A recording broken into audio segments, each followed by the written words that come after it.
है गाइस। तो जैसा कि आज मैं साइंस का ऑब्जेक्टिव क्लास 10th का लेकर आया हूँ। एग्ज़ाम भी नज़दीकी है, तो चलिए टाइम को इन्वेस्ट करते हुए स्टार्ट करते हैं। साइंस ऑब्जेक्टिव है आपका, ठीक है। साइंस में देते हैं फिजिक्स, केमिस्ट्री, बायोलॉजी, ठीक है। तो आपके चैप्टर फिजिक्स में भी, केमिस्ट्री में, ठीक है, यानी कि पर्यावरण के बारे में है। फर्स्ट क्वेश्चन है, किसका पिरामिड स्लोपिंग होता है? ऊर्जा संख्या, तो ऊर्जा का, ठीक है। नेक्स्ट, ओजोन का निर्माण क्या होता है? सर ओजोन का फॉर्मूला क्या होता है? O3 होता है, ठीक है। तो ऑक्सीजन के 2 अणु से या ऑक्सीजन के 3 परमाणु से, तो ऑक्सीजन का 3 परमाणु। नेक्स्ट, ओजोन के एक अणु परमाणु की संख्या कितने होते हैं? तो 3। डायरेक्ट मैं आंसर बोलूँगा, याद रखिएगा। कौन एक जैविक प्रक्रम द्वारा अपघटित होने से वाला पदार्थ है? तो सूखे घास के पत्ते। पॉलीथीन बैग, रबर, प्लास्टिक की बोतल, ये सब क्या है? अपघटित नहीं हो सकता है ना, जानते हो ना। लेकिन सूखे घास के पत्ता है या कागज़ हो गया, ये सब जल के ख़त्म हो जाएगा, ठीक है, अपघटित हो जाएगा। लेकिन प्लास्टिक जानते हो बहुत मुश्किल से सड़ता है, नहीं सड़ता जल्दी। हरे पौधे क्या कहलाते हैं? उत्पादक या अपघटक?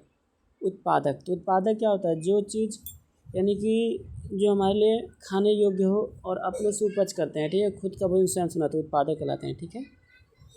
नेक्स्ट है, कौन जैव निम्नकरणीय पदार्थ है? कागज या वाहित मल? तो कागज। ओजोन परत पाई है, जैसा कि पता होगा कितने मंडल होते हैं? 5 मंडल होते हैं, स्ट्रेटोस्फेयर, आयनोमंडल। तो ये ओजोन परत कहाँ पे है? स्ट्रेटोस्फेयर में, यानी कि जैसे हिंदी में बोलते हैं समताप मंडल में। पृथ्वी पर ऊर्जा का मुख्य स्रोत क्या है? कोयला या सूर्य? तो सूर्य है, यानी कि सनलाइट। सन में कौन सा आपको विटामिन होता है? तो विटामिन डी। विटामिन डी की कमी का रोग होता है रिकेट्स, याद रखिएगा। निम्न में कृत्रिम परिस्थिति तंत्र कौन है? जल, पार्क, फुलवारी। तो इसमें सभी हो जाएगा। कृत्रिम मतलब क्या होता है? जो कि मतलब कि मनुष्य के द्वारा बनाया हुआ, पार्क हो गया, फुलवारी हो गया, कोई पार्क हो गया, तो सभी हो जाएंगे।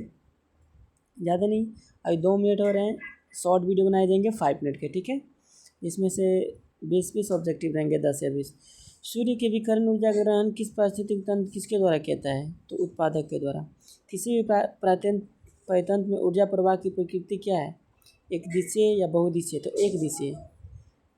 कौन कौन पारिस्थितिक तंत्र में कौन संरचना का जैव अवयव नहीं है? मृदा या जंतु? तो मृदा। यानी कि पारिस्थितिक तंत्र क्या है? यानी कि जो पेड़ पौधे हो गए, पक्षी हो गए, इनके द्वारा जो बना हुआ प्राकृतिक पर्यावरण, उसे क्या बोलते हैं? पारिस्थितिक तंत्र। इसमें क्या क्या नहीं चाहिए? तो जंतु, पादप। तो इसमें से मृदा का जरूरत नहीं होता, जंतु है, पादप है, स्तनधारी है। कौन पिरामिड किसी परिस्थिति में अपर क्यों निर्देशित होगा? तो ऊर्जा का पिरामिड। कृत्रिम पारिस्थितिक तंत्र का उदाहरण है कृषि भूमि या मरुस्थल? तो कृषि भूमि। कौन मैदानी पारिस्थितिक तंत्र को निरूपित करता है? तो घास को हिरन खाएगा, हिरन को बाघ खाएगा, ठीक है। किसी भी पारिस्थितिक तंत्र जैविक घटक के मध्य में एक संबंध होता है, बीच में। तो इसका ऑप्शन नंबर ए हो जाएगा, अन्यश्रय। यानी कि हम लोग अन्यश्रय यानी कि दूसरे पर आश्रित होते हैं ना, सभी घटकों का मध्य संबंध यही है कि आश्रित होना। पारिस्थितिक तंत्र के जैव घटकों में जीवाणु और कवक को क्या कहते हैं? तो अपघटन करता। प्राथमिक उपभोक्ता क्या कहलाते हैं? मांसाहारी, शाकाहारी की सर्वाहारी? तो पहली होता है शाकाहारी, और दूसरे को उपभोक्ता थे प्राथमिक और माध्यमिक और उत्तरी। तो प्रथम में शाकाहारी, फिर मांसाहारी, और थर्ड में हो जाएगा सर्वाहारी, यानी कि जो दोनों खाता है। मनुष्य और त्रिचट्टा किस श्रेणी में आते हैं? तो सर्वाहारी में, क्योंकि मनुष्य शाकाहारी मांसाहारी दोनों खाता है, और त्रिचट्टा भी दोनों में आता है। आहार श्रृंखला का प्रारंभ किसके द्वारा होता है? तो उत्पादक के द्वारा। निम्न में कौन उत्पादक है? तो घास। जलीय परितंत्र में उत्पादक के रूप है शैवाल। निम्न में कौन मृतजीवी का अपमार्जक है? तो चील, गिद्ध, लोमड़ी। मृतजीवी का अपमार्जक सभी है, चील हो गया, गिद्ध हो गया, लोमड़ी हो गया, मृतजीवी अपमार्जक। किसी आहार श्रृंखला प्रथम पोषक स्तर निर्मित होते हैं? तो शाकाहारी प्रथम, जब बोलेगा तो। जैव निम्नकरणीय में अपशिष्ट पदार्थ समूह है, बताइए। तो गोबर हो गया, पेपर हो गया, फल के छिलके हो गया, ये जैव निम्न अपशिष्ट पदार्थ है, इसी से आपको तैयार किया जाता है। जैसे खाद हो गया, गोबर से होता है। कौन अपमार्जक है? अपमार्जक मतलब क्या होता है? जैसे कि बाघ, शेर, चीता, जितने भी हो गए जानवर, इसमें जो कि एक दूसरे के आहार करते हैं किसी और का। बकरी नहीं होगा, बकरी घोड़ा का तो ये सब खा जाएगा। अजैव घटक के अंतर्गत कौन आते हैं? तो वायु, मृदा, जल। और जैव घटक में हरे पौधे हो जाएंगे, लेकिन वायु, मृदा और जल किस में आ जाएगा? अजैव में। वायु, मृदा, जल। आहार जल में जीव अवस्थित होते हैं, तो एक से अधिक पोषक स्तर। किसी परिस्थिति जन प्रतंत्र के जैव घटक होते हैं, तो पौधे, जानवर, मनुष्य, सूक्ष्मजीव। तो जैव घटक है पाइतंत्र के। वायुमंडल में ओजोन परत की क्षय का मुख्य कारण किसका बढ़ना है? तो CFC का फुल फॉर्म क्या था, क्लोरोफ्लोरोकार्बन। एक आहार श्रृंखला में शाकाहारी से निर्माण होता है तो द्वितीय पूषी स्तर। नेक्स्ट आपका क्वेश्चन, इनमें कौन सबसे ज़्यादा प्रकाश संश्लेषण से उत्पादक बनाता है, तो जलीय पौधे। प्रकाश संश्लेषण के समय CO2 के साथ कौन सी अभिक्रिया होती है, तो अवकरण की अभिक्रिया। ऑक्सीकरण, जिसमें ऑक्सीजन का क्या होता है, निकलता है उसे ऑक्सीकरण। सूर्य के विकिरण का ग्रहण कौन करता है, तो उत्पादक।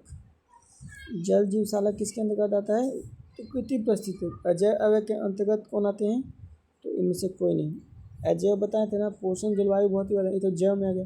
अजैव में वायु होता है, मृदा होता है। जैविक अवयव के अंतर्गत कौन आते हैं, तो अब घटक, उपभोक्ता, उत्पादक सभी हो जाएंगे। उत्पादक भोक्ता। उत्पादक भोजन बनाने में क्या करते हैं, तो प्रकाश संश्लेषण।